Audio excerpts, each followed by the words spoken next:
Yang saya hormati, saya kenalkan Ustaz Royan Bapak Switi MPDI. Alhamdulillah pada kesempatan siang hari ini beliau bisa waktunya sehingga dalam kajian 2 minggu sekali kita bisa seperti dan saya hormati juga Bapak Ibu guru serta karyawan dan juga para tamu undangan yang juga meluangkan waktunya siang hari ini. Puji syukur kepada Allah SWT yang mana pada kita nikmat kekuatan, nikmat keberkahan sehingga kita semuanya ditemukan di masjid di sana dan soal salam kita untuk kita Muhammad SAW beserta keluarga sahabat Nabi Muhammad semoga nanti kita dapat manfaat dari Nabi kita Muhammad SAW. Baiklah, Bapak Ibu, terutama satunya semua sekolah SMP Primo ya, tahu mudah-mudahan nanti ada kajian rutin bagus sekali khususnya kami dan para sahabat semuanya mendapatkan ilmu, mendapatkan tambahan ilmu, apalagi insya Allah satu minggu yang kurang lebih akan bertemu di bulan suci Ramadan dan setelah kita dapatkan ilmu yang baiklah untuk waktu karena waktu sudah menunjukkan juga pada itu mudahnya jam 1:15 dan nanti yang diminta oleh jemaat dengan kesakti pertemuan yang akan ketemu lagi kemungkinan kita akan ada pengajaran atau di sela-sela bulan suci Ramadan saja. Baiklah Bapak Ibu, saya hormati waktu dan tempat kami ada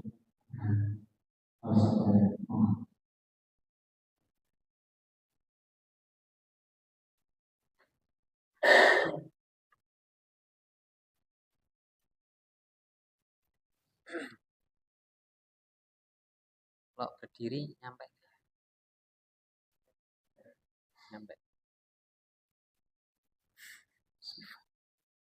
Assalamualaikum warahmatullahi wabarakatuh. Alhamdulillahirabbil alamin. Salatu wassalamu ala asyrofil anbiya'i wal mursalin wa imamil muttaqin wa ala alihi wa ashabihi ajma'in wa man tabi'ahum bi ihsan. Asyhadu an la ilaha illallah wa asyhadu anna Muhammadan abduhu wa rasuluh. La nabiyya wa la rasula ba'da. Allahumma shalli ala Muhammad wa ala jamaah rahmatullah dirinya dirahmati Allah Subhanahu wa taala. Marilah kita awali kita pada kesempatan siang hari ini. Ya, sebelum kita nanti tema yang insya Allah akan saya sampaikan, mari kita awali majelis kita dengan melafalkan basmalah bersama. Bismillahirrahmanirrahim. Ya, alhamdulillah. Mudah-mudahan majelis kita dapat keberkahan dari Allah Subhanahu wa taala. Yang kedua, salawat serta salam semoga senantiasa tercurah kepada junjungan kita, uswah kita, yaitu Rasulullah Muhammad sallallahu alaihi wasallam. Bapak Ibu jamaah yang dirahmati Allah Subhanahu wa taala, alhamdulillah untuk kesempatan hari ini kita akan belajar bersama, yaitu bagaimana sambut Ramadan dengan ilmu. Ya, saya mau izin berdiri.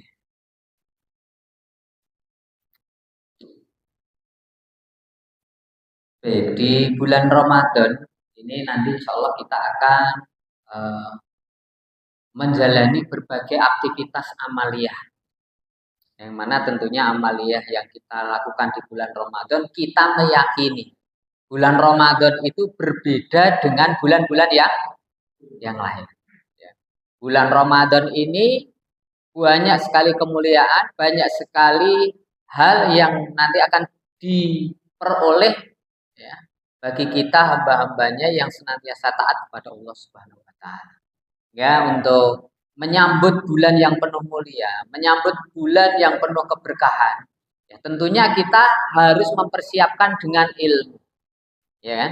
Karena kalau kita mau beramal tanpa ilmu, sebenarnya orang itu kalau beramal tanpa ilmu, ya, itu nanti akan ditolak oleh Allah Subhanahu wa taala. Kenapa? Karena tidak sesuai. Ya, khawatirnya kan seperti itu. Misalkan orang akan beramal ibadah sholat, tapi sholatnya itu tidak dilandasi dengan ilmu, sehingga dia ibadahnya itu keliru kan gitu. Nah, tidak terpenuhi syarat dan rukunnya sholat, maka sholatnya tidak akan sah, tidak akan diterima oleh Allah Subhanahu wa taala. Demikian pula amalan-amalan yang lain. Nah, termasuk diantaranya ketika kita nanti akan mengawali bulan Ramadan, ini kita harapannya nanti ada ilmu yang sudah kita persiapkan, ya, sehingga nanti ada perubahan yang lebih baik ketika kita nanti melaksanakan amalan selama insya Allah 1 bulan ke depan. Nah, sebelum saya menyampaikan materi ini, pernah mungkin kalau Bapak Ibu pernah mendapatkan SMS gitu ya. Kalau sekarang kan WA ya. Dulu itu SMS ya. Nah, pesan singkat seperti ini. Nah, pernah kan? Pernah ya? Pernah dapat pesan seperti ini. Nah, selamat Anda mendapatkan hadiah ya, mobil ya. Pernah ya? Ya. Kalau ada tiba-tiba ada SMS atau WA masuk terus informasi seperti ini, panjenengan gimana? Senang? Senang ya? Bahagia banget. Tiba-tiba wah dapat mobil gitu ya. Nah, nah atau sebaliknya ya, yang terbesit. Ini hanya orang yang mau menipu atau dalam pemikiran panjenengan wah ini informasi ini benar, lalu mengikuti perintahnya. Di sini kan ada perintah ya. Nah, kunjungi. Ikuti arahan ini ataukah kita abaikan? Ya, karena kita belum mengenal dan informasi ini benar apa salah, gitu. Maka kita pasti cenderung mengabaikan. Kenapa? Karena sebelum-sebelumnya kita dapat informasi, ya kasuistik penipuan, ya dengan kedoknya sama seperti ini. Hingga akhirnya kita mengabaikan ketika ada pesan seperti ini. Nah, yang berikutnya ada lagi pesan seperti itu. Ya, nasabah bank titik-titik nomor rekening mendapatkan cek. Nah, berapa ini? 27 juta.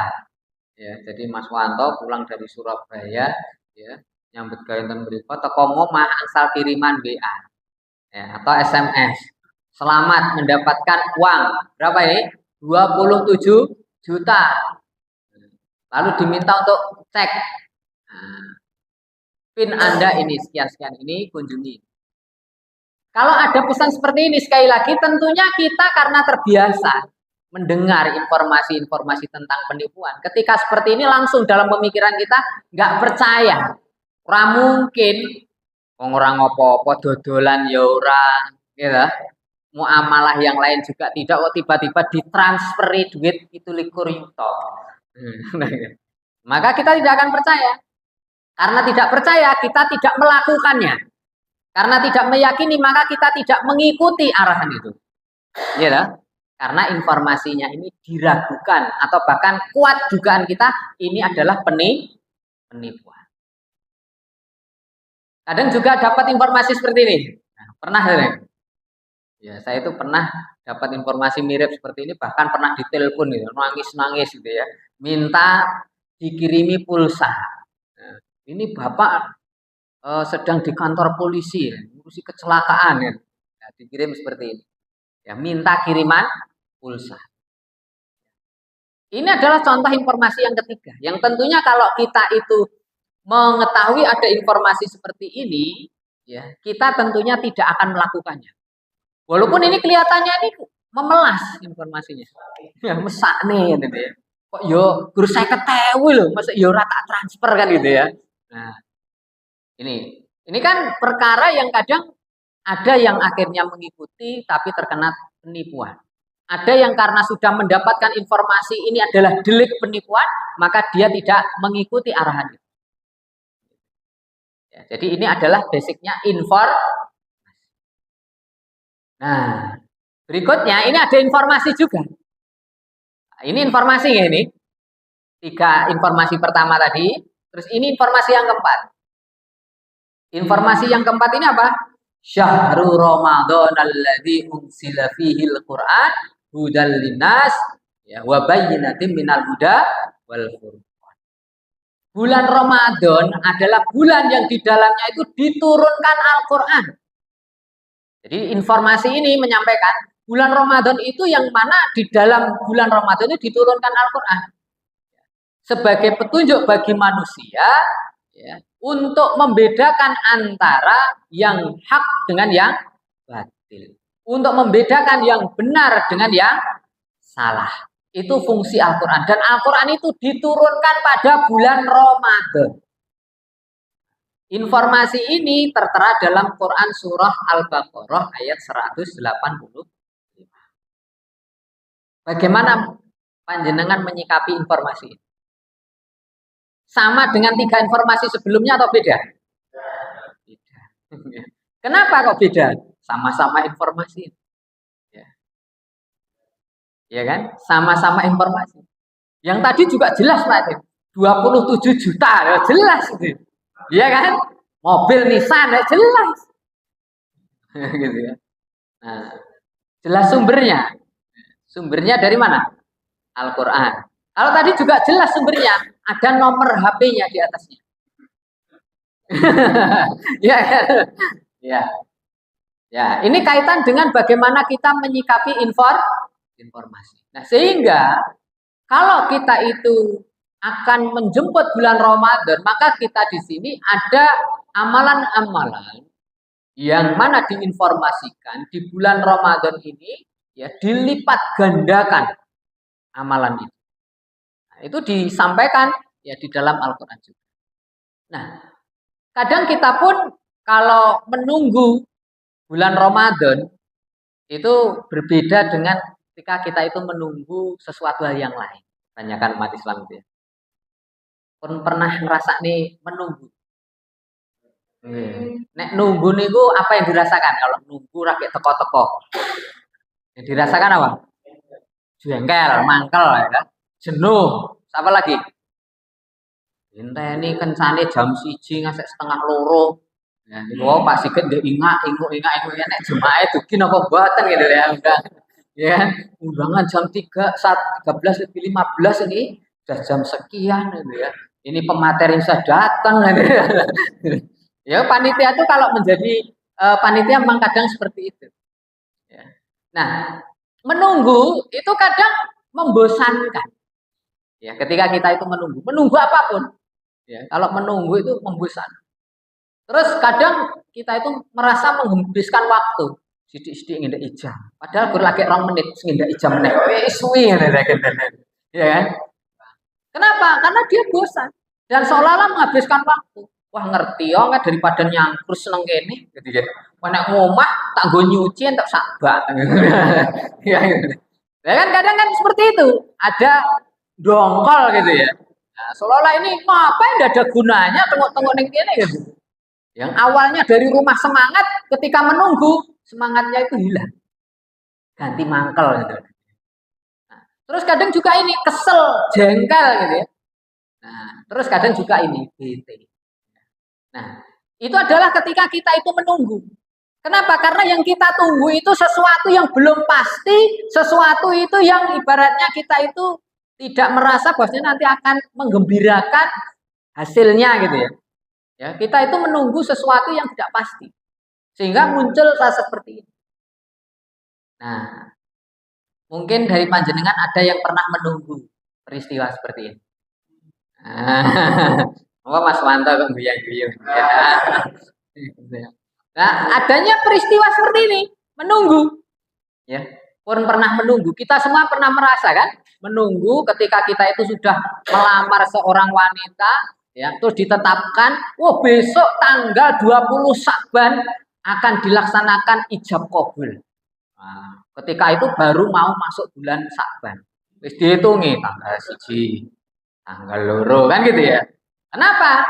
Ya, karena ini tadi sesuatu hal yang indah yang akan kita temui dan itu sudah ditentukan waktunya. Tek gitu ya. Nah, wah, ditunggu. Ketika menunggu ini ya pasti yo nggak muncul rasa-rasa tadi ya. Nah, rasanya yang muncul beda, Pak. Deg-degan gitu ya. Nah, ya kan? Nah, rasa mangkelnya nggak ada, yang ada deg-degan gitu, nggak ada kok mangkel. Wah kencang-kencang toh, nggak ada. Apa ini tunggu, akotnya jelas gitu. Ya. Terus yang berikutnya kadang kalau sudah menikah, sudah berkeluarga, berikutnya yang menunggu itu apa? Datangnya momongan, ya kan? Ketika istrinya sudah dikabarkan, wah hamil, alhamdulillah, gitu ya. Terus ditunggu, dihitung, mulai 1 bulan. 2 bulan, wah ini sudah gimana? Terus bapak-bapak itu kalau sudah usia 8 bulan, kadang dipegang ini, wah nyendel-nyendel gitu ya. Nah, seneng gitu, walaupun nunggu gitu ya. Waktunya tadi ya, daripada nunggu mulainya acara itu hanya 15 menit, tapi itu nunggunya 9 bulan lebih loh ya. Tapi nggak merasa bosan. Setiap malam ditunggu, ya kan? Senang, nggak ada bosannya, nggak ada jengkel, sama-sama menunggu. Kenapa? Karena yang ditunggu itu sesuatu kabarnya itu yang menggembirakan. Nah, suatu hal yang insya Allah sudah ada rambu-rambu. Nah, yang berikutnya itu kalau menunggu. Nah, menunggu seperti ini Pak ya. Warnanya merah, warnanya biru. Wah.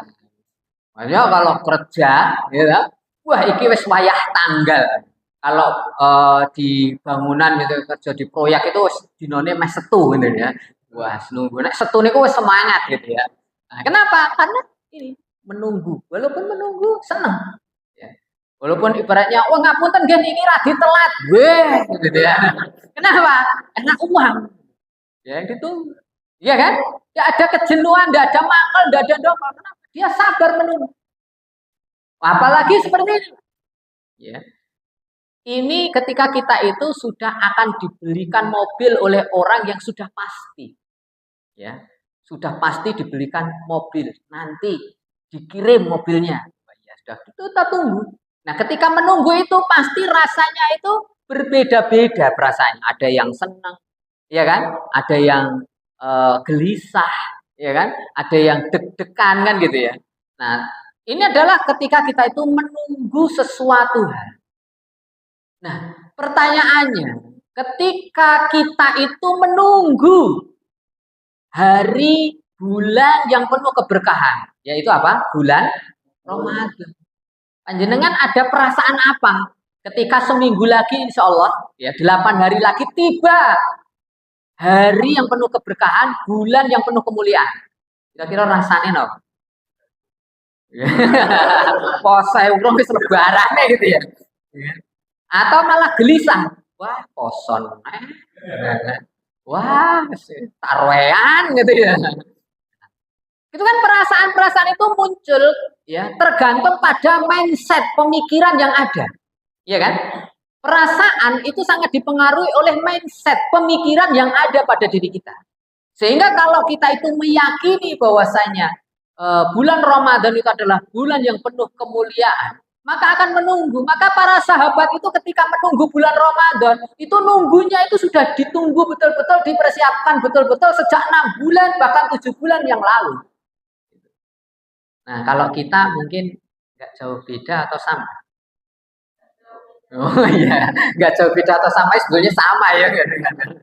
Saya hanya ngecek aja ini, suwung apa buatan gitu ya. Nggak jauh beda atau sama gitu. Karena jenengan mikir dulu nggak jauh beda atau sama. Ya podo wae. Ya. Nah, kita itu harusnya berharap Maka ketika kita itu sudah memasuki bulan Rajab kan meminta, ya kan, supaya kita itu diberikan kesehatan, diberikan umur panjang, supaya kita itu dipertemukan dengan bulan yang penuh berkah yaitu Ramadan. Sehingga kita itu menyambut seruan dari Sang Pencipta ini, yaitu ya ayyuhalladzina amanu kutiba alaikumusyamu kama kutiba alal ladzina min qablikum la'allakum tattaqun. Kita menyambut seruan dari Sang Pencipta yang sangat indah ini. Kenapa? Karena kita dipanggil, ya, dipanggil ya ayyuhalladzina amanu. Karena kita itu merasa memiliki iman, maka kita merasa terpanggil. Ya, maka kalau kita itu dipanggil itu kan ngeh gitu ya. Wahai orang-orang yang beriman, diwajibkan atas kalian itu berpuasa. Maka kita harusnya menyambut seruan dari Sang Pencipta itu dengan riang gembira. Jangan menyambut seruannya itu dengan males-malesan. Ya. Karena kalau kita itu nyambut seruan ini dengan males-malesan, nanti otomatis amaliyahnya pun juga setengah-setengah, bahkan seperempat berene. Ya. Maka disinilah pentingnya, ya, kita itu meyakini adanya iman, ya. Dengan adanya iman inilah nanti akan mendorong, ya, keistiqomahan atau kesungguhan, ya, dalam melaksanakan saum. Tapi kalau orang di dalam hatinya tidak ada iman, maka dia ketika ada seruan tadi, dia merasa bahwasanya itu bukan untuk dirinya. Maka ketika menganggap seruan itu bukan untuk dirinya, walaupun sudah malam bulan Ramadan, kan tarwean nggih mboten resa. Enjing sanese niku sami dahar sahur, kan wungu men mboten kersa. Kenapa? Karena merasa bahwasanya dia nggak termasuk yang dipanggil itu. Nah, sehingga di sini iman itu nanti akan memunculkan dorongan untuk melaksanakan saum, dan saum ini nanti bisa meningkatkan derajat keimanan kita. Hamba-hamba yang beriman itu menjadi derajatnya hamba yang ini perkara yang harus kita lakukan. Lalu bagaimana caranya? Caranya adalah yang pertama, cara step yang pertama ya, nanti ada beberapa tahapan yang saya sampaikan. Benahi dan kuatkan iman kita. Jadi pondasi dalam beramal itu adalah iman. Pondasinya iman.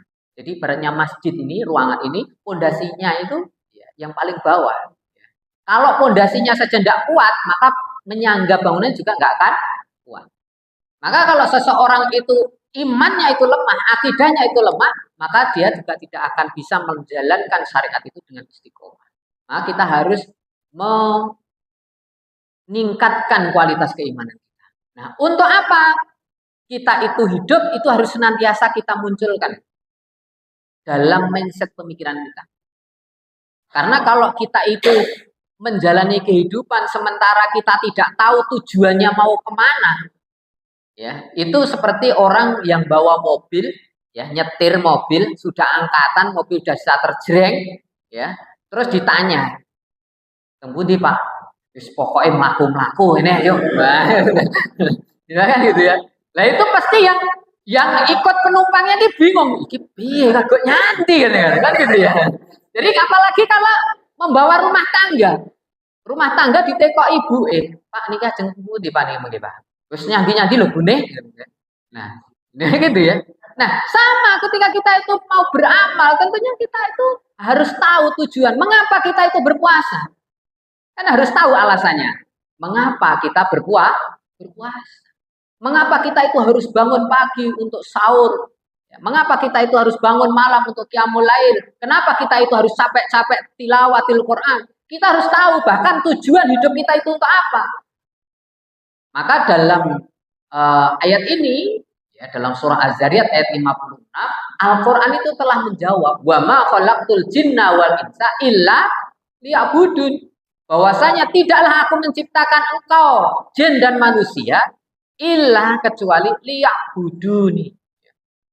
Agar supaya kalian itu beribadah kepadaku. Ini yang sering kali lupa itu ni-nya. Illa liya'buduni. Ya kan? Kadang hanya diterjemahkan Dan aku tidak menciptakan jin dan manusia melainkan supaya mereka beribadah. Kepadakunya ini kadang tidak dimunculkan. Seharusnya kita itu ingat bahwasanya beribadah kepadaku. Ku-nya itu siapa? Allah. Sehingga kalau sudah meyakini tujuan kita hidup di dunia itu tidak hanya ibadah, karena ibadah itu bisa kepada siapa saja kan? Tapi ibadah kepadaku. Ku siapa? Allah Subhanahu wa Ta'ala. Nah, itu yang harus dipahami, sehingga tujuan kita hidup adalah untuk beribadah kepada Allah. Nah, berapa banyak alokasi waktu yang telah diberikan oleh Allah untuk beribadah pada kita? Kira-kira berapa lama? Ada yang sudah tahu? Seumur hidup, sepanjang waktu. Beda-beda berarti ya. Kalau Pak Yato mungkin usianya misalkan taruhlah 90 tahun gitu ya, berarti 90 tahun. Kalau Pak Wanto 70 tahun, berarti 70 tahun kan gitu. Berarti waktunya berbeda-beda. Ya. Seumur hidup ya. Coba kita kaji ya. Jadi kalau kita itu sehari semalam sebetulnya, hitungan sederhana, itu kan kita diberi waktu 24 jam. Nah, sekarang dari 24 jam itu, ya kita ngitungnya, karena kalau seumur hidup kan belum jelas ya, berapa ini nanti ya. Makanya yang jelas kan sehari semalam itu 24 jam, gampang gitu ya. Nah, untuk apa alokasi waktu yang terbanyak itu kita gunakan selama 24 jam itu? Ya, untuk apa? Nah, kalau kita itu gunakan 24 jam itu, ya, kita tidak manage dengan baik, maka nanti akibatnya akan mengalir kemana saja. Kita akan bekerja, beramal, berbuat itu yo dadaan kabeh. Tidak terencana itu. Padahal kalau kita itu menjalani sebuah organisasi saja, itu harus punya perencanaan. Di SMP PGRI ini kan nggak mungkin menjalankan program tanpa perencanaan. Kepala sekolah pasti membuat RKAS misalkan ya, rencana kegiatan. Ya. Sekolahnya itu dibawa seperti apa? Anggaran sekolahnya. RKS rencana kegiatan sekolahnya apa? RKAS rencana kegiatan anggaran sekolahnya seperti apa? Pasti ada rencananya. Nah, individu kita pun sama. Kita harus memiliki perencanaan sehingga kita itu bisa menjadi seperti ini. Ya, jadilah engkau di dunia ini seperti orang asing. Orang asing itu dia hanya lewat saja, sebentar. Sehingga dia merasa bahwasanya kehidupan di dunia ini tidak kekal, tidak selamanya. Sehingga kalau dia itu memposisikan kehidupan di dunia ini hanya sementara, maka kita nanti akan menyadari ya, bahwa kehidupan di dunia ini fana. Sehingga dia senantiasa memuji, meminta kepada Allah sebagaimana doanya Abu Bakar As-Siddiq. Beliau berdoa senantiasa membacakan doa, ya Allah jadikanlah dunia di tangan kami, bukan di hati kami. Jadi maksudnya apa? Jadikanlah dunia itu di tangan kami, bukan di hati kami. Maksudnya apa? Dunia itu memang yang apa yang kita lakukan ini secukupnya. Bukan di hati kami, maksudnya bukan menjadi tujuan. Karena kalau dunia itu menjadi tujuan, kita kerja apapun urusannya dunia. Ya, karena dunia menjadi tujuan. Seharusnya dunia itu bukan menjadi tujuan. Itu yang disampaikan oleh Abu Bakar As-Siddiq dalam doa. Nah, kalau kita hitung-hitung ternyata, ya, Rasulullah SAW itu telah memberikan informasi seperti apa atau harga dunia. Harga dunia itu seperti apa? Jadi di sini Rasulullah SAW mau menyampaikan harga dunia itu disampaikan seperti ini. Tidaklah dunia itu bila dibandingkan dengan akhirat kecuali hanya semisal salah seorang di antara kalian memasukkan ujung jarinya ke laut. Ketika dia itu mengangkat ya ujung telunjuknya ini diangkat. Nah, kira-kira isi selaut itu airnya ikut nempel di jari atau enggak? Enggak. Ya ketika diangkat, dia tempel ini angkat. Ya hanya itu. Dunia itu seperti itu. Jadi ketika kita itu mengejar kenikmatan dunia, sebetulnya di hadapan Allah itu tidak ada nilainya. Jadi kalau kita itu di dunia ini orientasinya hanya materi, madiah, kerja yang penting boleh selembar uang ya, atau kita mengikuti pendidikan untuk selembar sertifikat atau selembar ijazah, ya hanya itu yang diperoleh. Tapi ketika kita itu belajar, kita niatkan menjalankan kewajiban dari Allah, maka insya Allah itu adalah kimahnya ruhiyah, ibadah. Yang itu nanti akan lebih kekal di sisi Allah Subhanahu wa Ta'ala. Nah, pertanyaan berikutnya, kalau dunia itu seperti perumpamaan yang tadi ya, hanya air yang melekat saja ya, yang di ujung telunjuk kita. Pertanyaannya, lamakah perantauan kita itu di dunia ini? Kalau nikmatnya tadi sangat kecil kan? Ya, nilai harganya sangat kecil. Sekarang ketika kita itu di dunia ini, sebetulnya berapa lama waktu yang diberikan oleh Allah itu, apakah lama ataukah singkat? Kalau kita hitung-hitungan resmi, real gitu ya, ternyata manusia generasi umatnya Rasulullah Muhammad SAW ini rata-rata loh ya, rata-rata. Ya. Manusia saat ini tuh umurnya ya kisaran 70-an tahun. Sedangkan Rasulullah SAW itu umurnya 63 tahun. Kalaupun ada yang lebih dari 70 tahun itu beberapa orang. Tapi secara rata-rata 70-an tahun. Kira-kira kalau 70-an tahun itu lama atau sebentar? Niki jenengan yuswane pun pinten enten 50? Ada 50 ya. Nah, kalau 50 niku ditangeti kelingan ora jaman SD. Ya, mesti koyoke kan wingi ya. Yo kelingan wingi. SD ku kono, kancaku kae gitu ya. Tapi koyoke lagi wingi gitu. Ya, sebentar. Ya. Jadi perkara-perkara yang kita lalui selama sekian puluh tahun yang lalu, ternyata ketika kita itu diminta untuk mengingat, koyoke lagi wingi sore. Ketika ditanya, "Cik kelingan zaman ijab kabul?" Kelingan gitu. Dinane apa? Wah, dinane iki Jumat, ya tanggalnya 10, tahunnya 2005 gitu ya. Kelingan. Nah, seksine sapa? Kelingan gitu. Nah, ini kan perkara-perkara yang sebetulnya sudah lama terjadi. 2005 nak ngesek saya ini pinten? 20 tahun, hampir kan? Hampir 20 tahun. Tapi masih diingat dengan jelas, koyoke lagi wingi.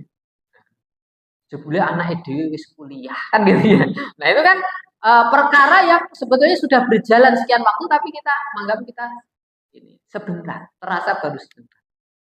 Nah, padahal lamanya perantauan kita itu di dunia ini sudah dijawab oleh Allah Subhanahu wa taala dalam surah Al-Mu'minun ayat 112 sampai 114.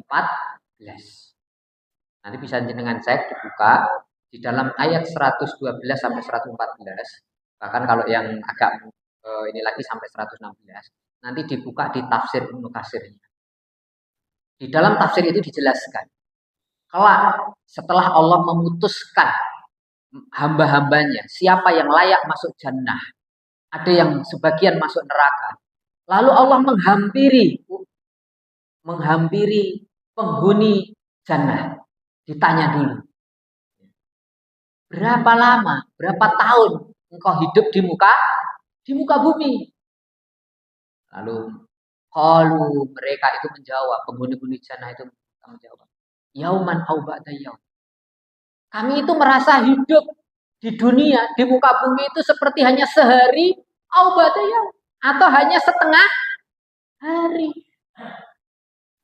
Berarti sebentar atau singkat? Singkat. Pertanyaannya berapa tahun? Ya kan? Berapa tahun engkau tinggal di muka bumi?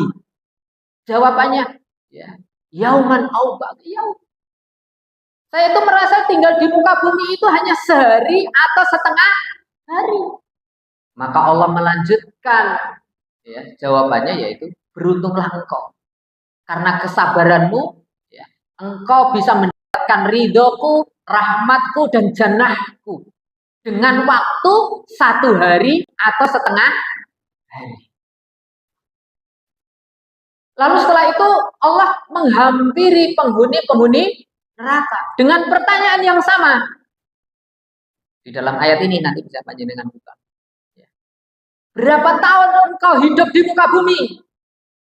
Maka penghuni-penghuni neraka ini ternyata memberikan jawaban yang sama. Ya, jadi ini sudah diinformasikan. Besok itu penghuni neraka dan penghuni jannah itu jawabannya sama. Yauman au ba'da yaum. Saya itu tidak merasakan hidup di muka bumi itu hanya sebentar, seperti sehari atau setengah hari saja ya Allah. Lalu Allah memberikan jawaban berikutnya, celakalah engkau. Karena engkau telah berbuat buruk dengan waktu sehari atau setengah hari itu. Sehingga engkau mendatangkan murkaku dan engkau menjadi penghuni neraka. Ini nanti bisa dicek di dalam tafsir Ibnu Katsir surah Al-Mu'minun ayat 112 hingga 114. Berarti bagaimana ya wan rahmatullah? Kabar informasi ini kalau kita menjadi seorang muslim kan harus kita yakini benar kan? Bukan omon-omon gitu ya. Ya kan? Bukan tipu-tipu gitu loh. Ini qat'i subut, qat'i dalalah. Pasti sumbernya, pasti penunjukannya. Kalau kita itu sudah diberi kabar seperti ini, terus kita menjalani kehidupan kita itu seenak gue, sak-sae, sing penting melampah, amrih saene, ya kita nanti akan menyesal. Apalagi ketika kita itu nanti ya menyikapi waktu itu tidak ditata, dimanage dengan baik. Nanti kita akan menyesal. Sujokno, kan gitu ya. Sujokno itu penyesalan. Bahasane wong Jawa ono kiri nek sujokno, kan gitu ya. Ya, kan gitu ya. Ya, penyesalan. Kalau besok itu ya laitani, kan? Penyesalan, ungkapan penyesalan. Sehingga kita itu memang harus berpacu. Ya, dunia yang rata-rata tadi ya, manusia umurnya 70-an tahun itu, kalau kita bandingkan dengan kehidupan setelahnya, itu ternyata lebih lama. Kehidupan di alam kubur, kehidupan di yaumul mahsyar, kehidupan ketika kita itu dikumpulkan di padang mahsyar itu jauh lebih lama dibandingkan dengan kehidupan dunia. Ingat, dunia itu hanya kisaran 70-an tahun. Mentok misalnya terus wis seabad lah. Tapi ini yaumul mahsyar itu 50.000 tahun kehidupan. Nah, apakah kita itu akan mengorbankan dunia yang ibaratnya sebentar ini, sementara kita pertaruhkan ya itu untuk menghadapi kehidupan kita yang kekal.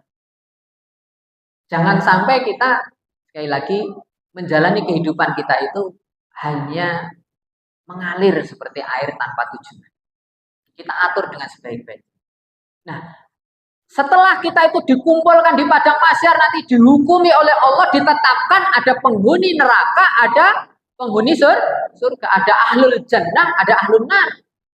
Yang mana di neraka dan surga ini, kalau kita perbandingkan, dunia yang 70 tahun, itu di alam kubur adalah berapa tahun? 7.000 tahun. Ya, di padang mahsyar nanti akan dikumpulkan kurang lebih 50.000 tahun. Ya, lalu dikumpulkan lagi di jannah yaitu khalidina fiha abada. Ini sumbernya nas, ada Quran dan hadis. Pertanyaannya kembali pada diri kita. Maka tadi ya, bagaimana kita membangun fondasi keimanan? Kita percaya atau tidak? Kalau tidak percaya ya wis. Terserah kan gitu ya. Tapi kalau kita percaya berarti kita mempersiapkan 70 tahun itu kita pertaruhkan untuk ini. Karena perjalanan kita itu masih panjang. Ini kita di sini, belum di sini, belum di sini. Ya kan? Nah, sementara nanti di alam kubur dan di yaumul mahsyar ini sangat ditentukan apa yang kita lakukan di dunia. Karena nanti di yaumul barzah, ya, di alam kubur itu nanti orang-orang yang memiliki amal saleh ya, dengan orang-orang kafir yang dirasakan beda atau sama? Beda. Itu sudah dikabarkan oleh Allah. Maka pilihan itu pada diri kita saat ini di dunia. Belum lagi di yaumul mahsyar. Di yaumul mahsyar itu kita dikumpulkan selama 50.000 tahun, bisa dibayangkan kalau manusia sejak manusia pertama Nabi Adam sampai manusia terakhir, berapa triliun manusia? Iya kan? Berapa triliun manusia dikumpul yuk. Dan itu di sebuah tanah yang lapang, yang panas. Dan tidak ada perlindungan kecuali perlindungan dari Allah Subhanahu wa taala. Kita itu dijemur sak jam ngoten nggih, enten panase sengenge suwabat terus gobyos. Ya. Apalagi ini Pak, durasi waktunya itu diinformasikan berapa tadi? Bisa kita bayangkan menunggu dikumpulkan pengadilan Allah selama sekian waktu. Sekali lagi itu dipertaruhkan, yang dipertaruhkan adalah waktu kita saat. Maka di sini ditanyakan oleh Allah Subhanahu wa taala, "Amman hadzal ladzi yarzuqukum in amsaka rizqah bal laju fi utuwi wa nufur." Surah apa ini? Surah Al-Mulk. Atau siapakah yang dia itu memberi kamu rizki jika Allah yang menahan rizki? Di sini.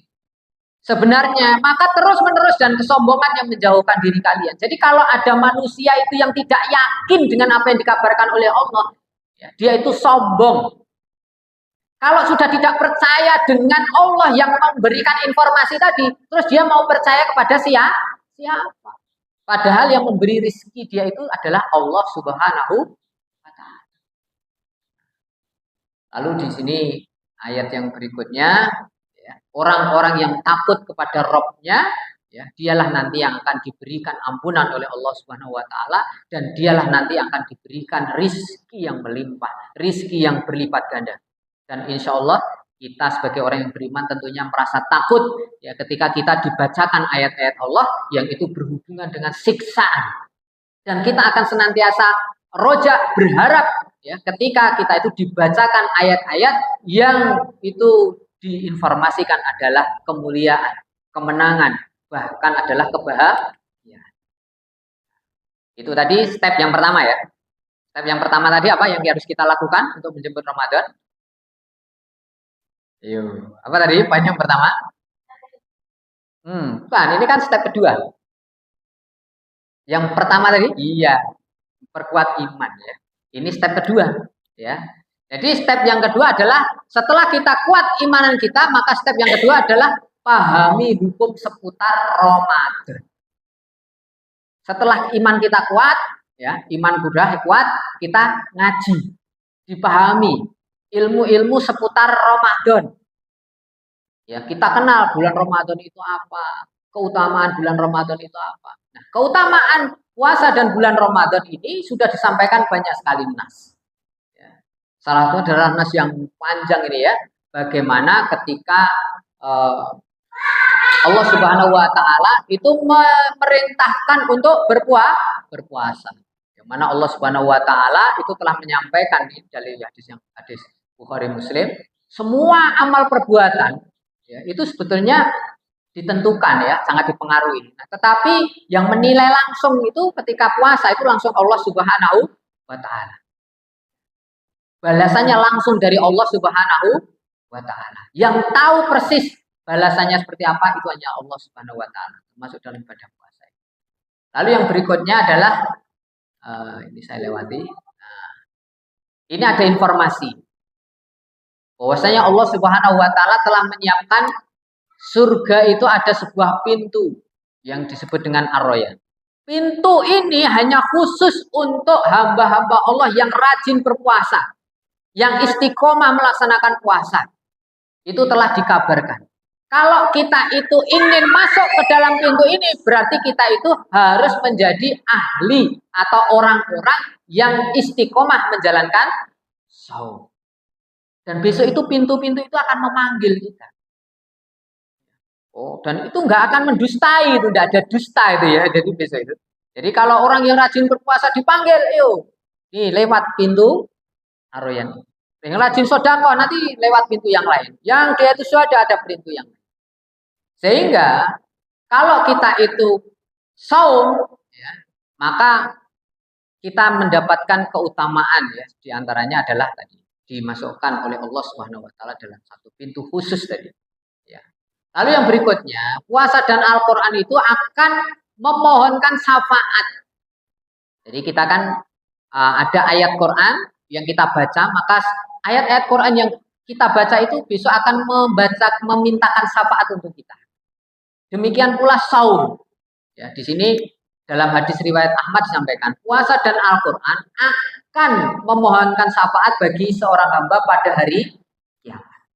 Puasa akan berkata, wahai Tuhanku, wahai Rabbku, aku telah mencegahnya dari makan dan syahwat pada siang hari, maka kabulkanlah ya, permohonan syafaatku untuknya.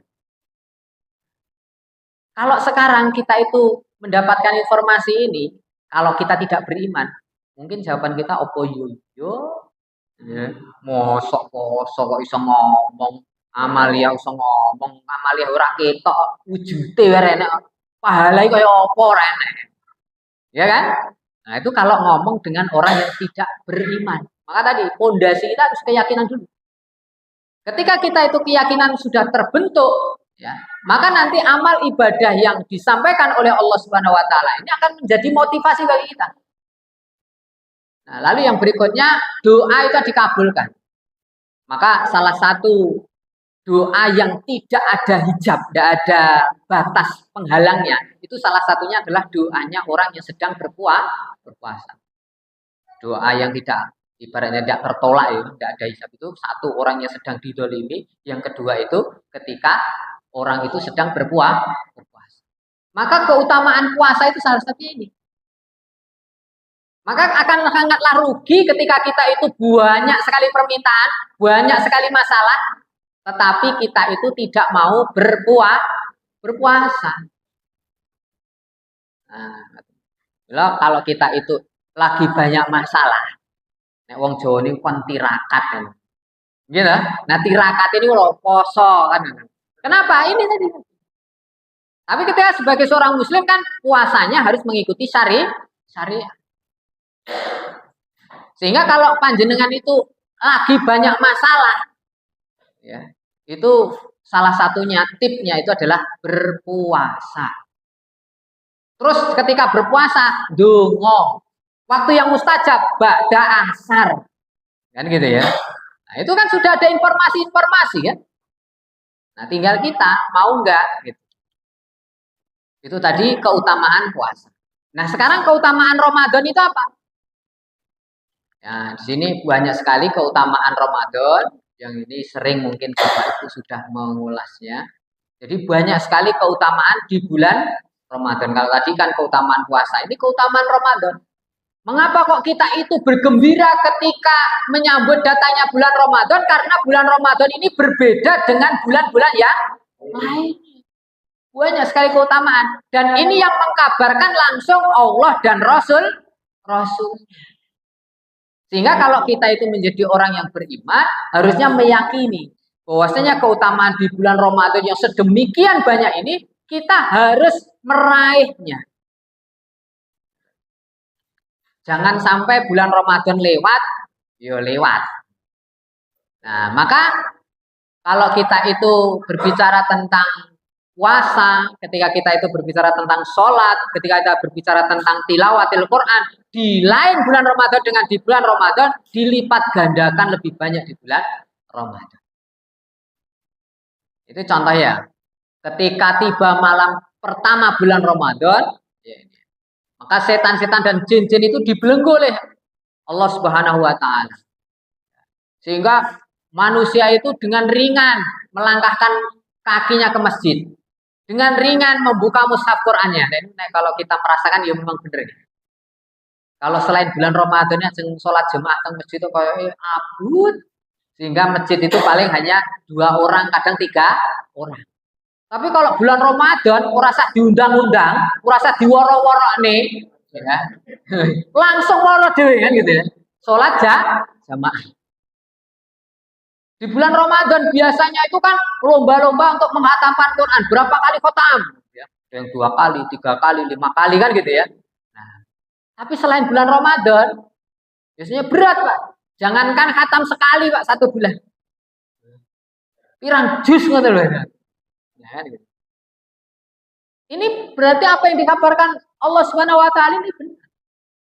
Ketika memang bulan Ramadan ini dibukakan oleh Allah Subhanahu wa taala ya keberkahan, rahmat dan hidayahnya sehingga Allah itu memudahkan. Kenapa? Bagi Allah itu mudah untuk menjadikan manusia itu semuanya baik itu bisa.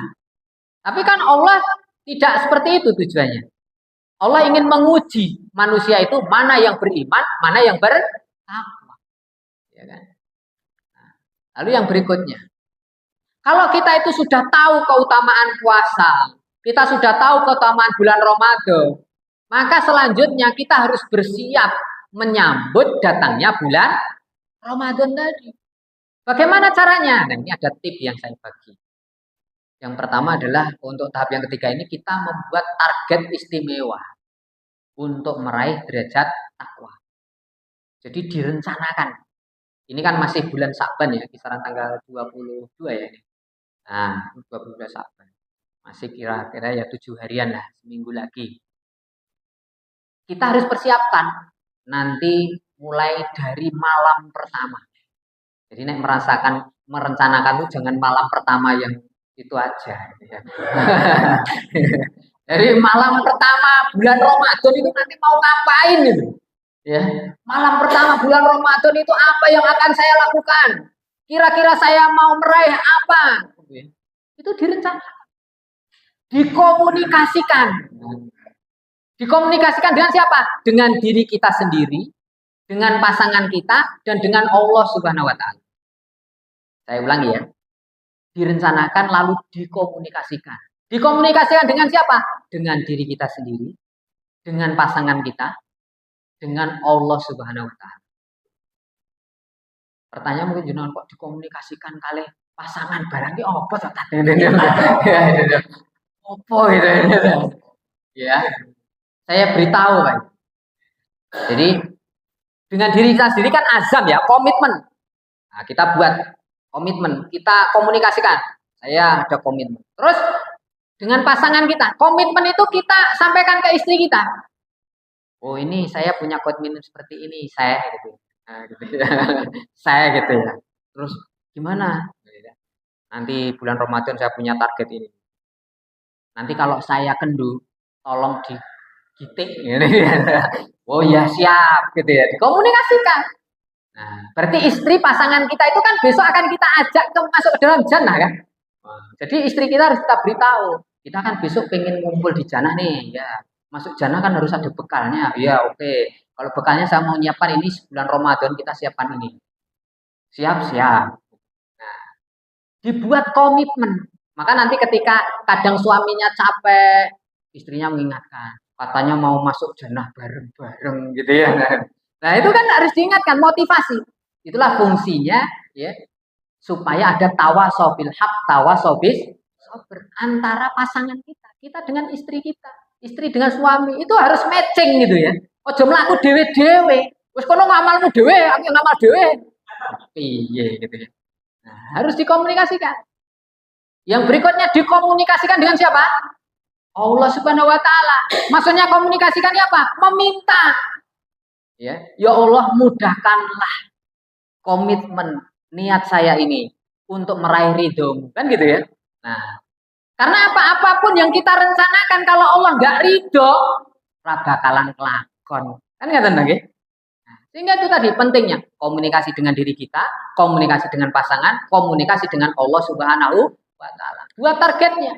Sehingga kita ketika membuat target itu seperti apa? Buat skala prioritasnya. Mana di sini ya. Sibuk, wajib, sunnah. Sekali-kali mubah, tinggalkan makruh, campakkan yang haram. Itu contoh ya. Nah, contoh konkretnya seperti ini. Kita ketika mau buat perencanaan, lakukan introspeksi dulu. Sebetulnya kita itu seperti apa toh? Kita bulan Ramadan kemarin khotam Quran berapa kali? Kita puasanya seperti apa? Kita tilawatil Qurannya seperti apa? Bagaimana kualitas kita ibadah di Ramadan tahun lalu? Coba di flashback dulu. Karena kalau sekolah itu namanya EDS, evaluasi diri sekolah. Ketika sebelum membuat perencanaan kan evaluasi dulu.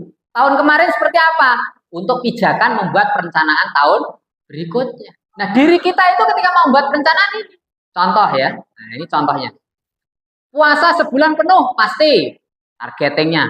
Tahun kemarin alhamdulillah nggak bolong, yang laki-laki. Laki-laki bolong ini kebangetan. Terus yang kedua, sholat fardu.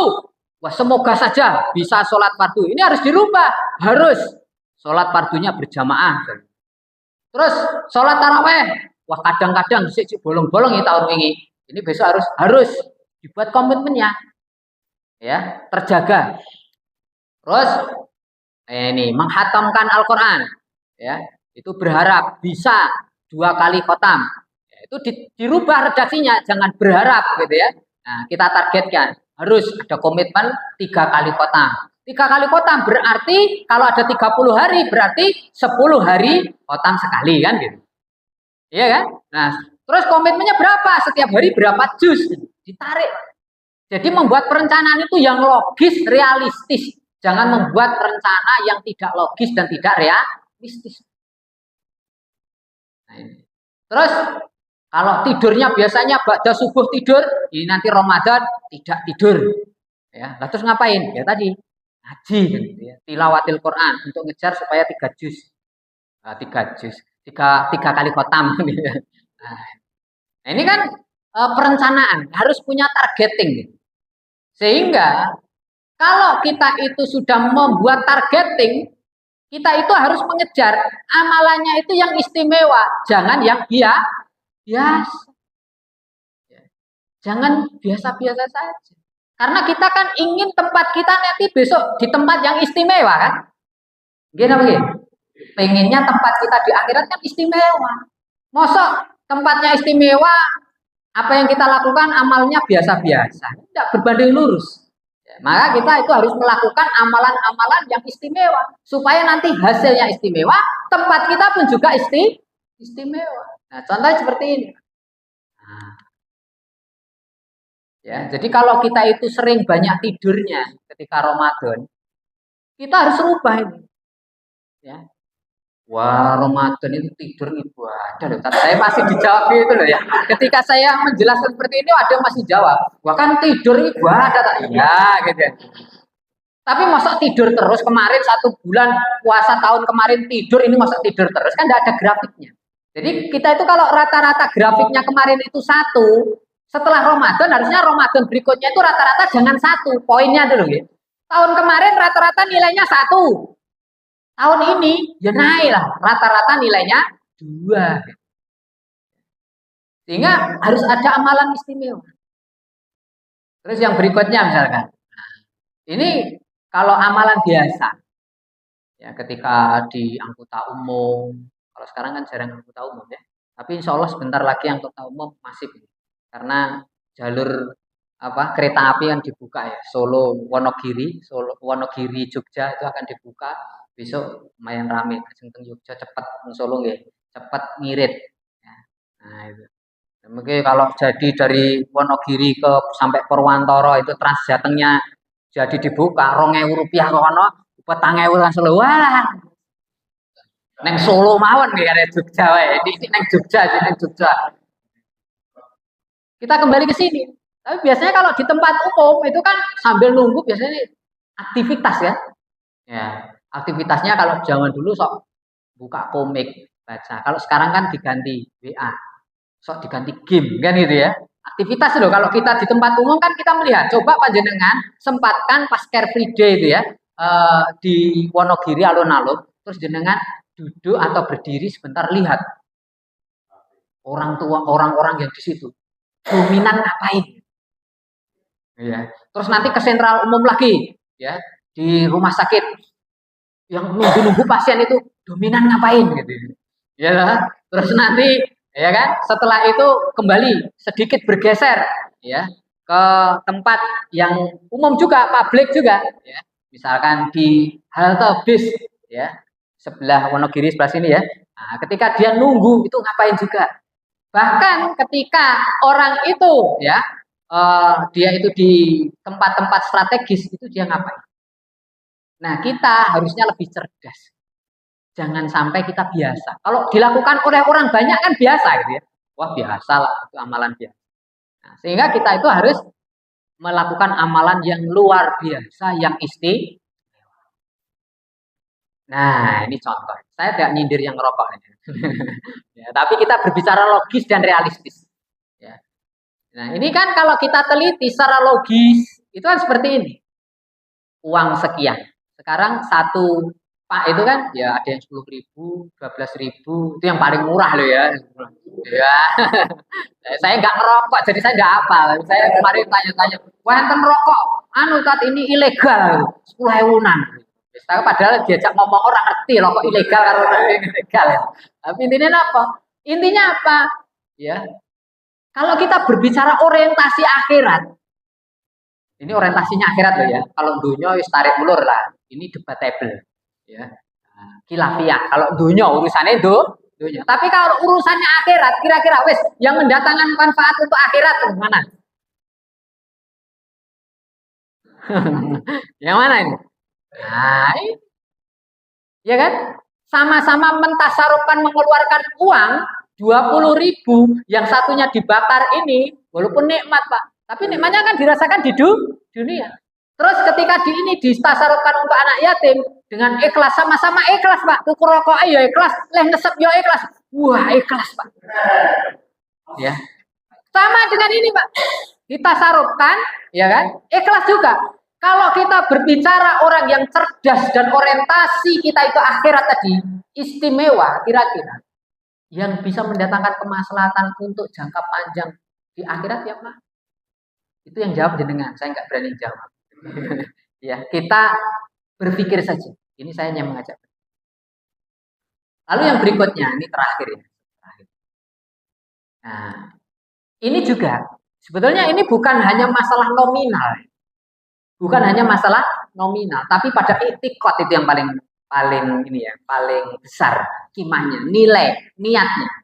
Adapun nilai itu relatif. Karena apa? Ada orang yang dia itu ringan mengeluarkan merah, karena memang dia banyak merahnya di rumah, numpuk-numpuk. Sehingga ketika dia mengeluarkan merah sak lembar kroso, kan gitu ya. Itu kalau nominal loh ya. Ya. Ada yang dia itu jangankan merah, biru randuwe. Maka ketika dia infak itu maksimal. Maka intinya apa? Bukan nominalnya, tetapi seberapa besar kita itu mengorbankan harta yang kita miliki untuk fisabilillah. Saya nggak mempermasalahkan nominalnya, tetapi sejauh mana kita itu memaksimalkan harta yang kita miliki, itu sebagian besar seberapa yang kita tasarufkan untuk fisabilillah. Nah, ini yang tahu kita masing-masing nafsi-nafsi. Nah, di sini saya hanya mendorong, kalau kita ada kesempatan untuk beramal yang istimewa, monggo, jangan ditunda-tunda, gosek. Kenapa? Karena ajal tidak tahu kapan menjemput. Harta, jangan menunda-nunda. Kalau kita itu punya harta lebih, infakkan, sodakohkan. Kenapa? Karena harta yang sesungguhnya itu adalah apa yang telah kita infakkan, bukan yang ada di dalam dompet, bukan yang ada di dalam ATM. Karena kalau sudah meninggal, yang di dalam dompet dan di dalam ATM itu menjadi milik orang lain. Kan gitu. Nah, inilah yang disebut dengan amalan istimewa. Monggo semuanya itu menjadi pilihan kita untuk targeting di bulan Ramadan. Sehingga celakalah bagi orang yang masuk pada bulan Ramadan, kemudian Ramadan itu berlalu. Sehari, 2 hari, seminggu, akhirnya habis sebulan. Sedangkan dia itu ibaratnya tidak memiliki satu perkara besar yang dia rasakan. Apa? Maghfirah. Dia tidak mendapatkan ampunan. Itu kan sangat rugi. Maka supaya kita itu beramal istimewa, bisa mendapatkan maghfirah, ampunan, tentu perlu persiapan. Jangan sampai nanti ya sudah bulan Ramadan gagap. Wah, terus Ramadan ini bahkan sahur apa ya bingung. Jadi tidak ada persiapan. Besok sahur apa? Urung siap loh. Jangankan persiapan yang lain, untuk makan sahur saja tidak dipersiapkan. Nah, itu kan satu perkara yang seharusnya tidak kita lakukan. Sehingga inilah yang harus kita tancapkan pada diri kita, bahwasanya perubahan itu adalah selalu terjadi. Kita itu semuanya disadari atau tidak mengalami yang namanya perubahan. Gitu. Sepakat nggih? Iya perubahan. Riyen ora nek sing putih saiki muncul putih. Perubahan Pak gitu ya. Itu contoh sederhana. Jadi perubahan itu adalah selalu terjadi. Itu menandakan bahwa kita itu harus terus belajar. Jadi kalau kita itu sudah tahu umur kok semakin nambah, jatah umur usia kita semakin berkurang, usia kita berkurang, awalnya kuat, jasad tubuh kita kuat, sekarang menjadi lemah. Demben melaku nyepeda 5 kilo, 40 kilo oke. Sakniki nyepeda rodok sedhiru ngene sekeju kemeng. Nah, itu kan. Maka mumpung kita itu masih kuat, ya, kita maksimalkan waktu tenaga kita itu untuk apa?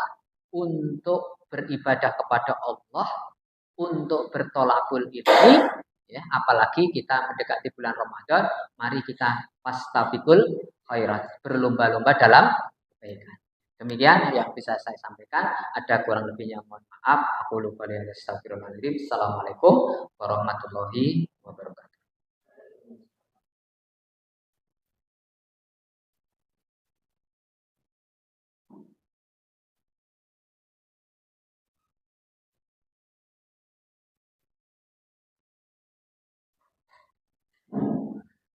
Baiklah Bapak Ibu, alhamdulillah proses mungkin ada waktu